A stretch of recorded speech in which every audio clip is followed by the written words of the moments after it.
Right, the tragedy in Texas has highlighted risk management failures in the U.S. and raised concerns over aging infrastructure. As I discussed earlier with our New York correspondent, Marina Podnaya, who's been reporting on a tough week for America. It is no secret that America's crumbling infrastructure is considered the most dangerous domestic circumstance lurking in every corner of the country. For many, many years, the American Society of Civil Engineers has given the U.S. a grade D+ when it comes to its infrastructure, and there's many reasons to that. The first and foremost is because the U.S. is not investing in fixing its infrastructure, its bridges, its tunnels, its airports, its security system. Environmentalists also are saying that safety inspectors are going in and citing certain facilities, such as the one we're seeing in Texas, with failing grades for not having the appropriate risk management plans in place or not having the right upgraded systems. We've seen that massive explosion in Texas, and of course, recently the Boston Marathon bombings. Let's talk a little bit about that. How far away are, in terms of investigating and catching the perpetrator or perpetrators of that massive bombing?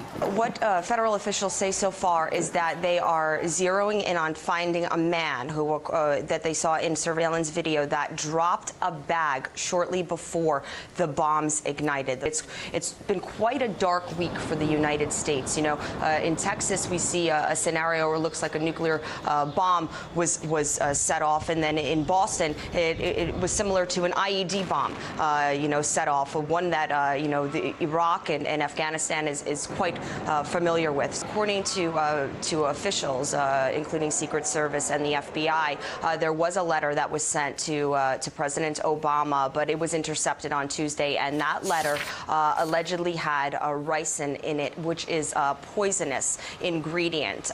And in addition to that, there's also been reports that at least 2 U.S. senators, both Republicans, received suspicious mail, which turned out to be containing also mail that contained ricin in it, which tested positive for that ricin. That's not something that was anticipated clearly by members in Washington to happen so quickly after the twin bombings that took place in Boston that claimed the lives of at least 3 people and left more than 170 people hospitalized. So from every corner right now, we are seeing a lot of you know, cautious and dangerous things happening to innocent civilians, and going up as high as the President of the United States. Lots of threatening events happening.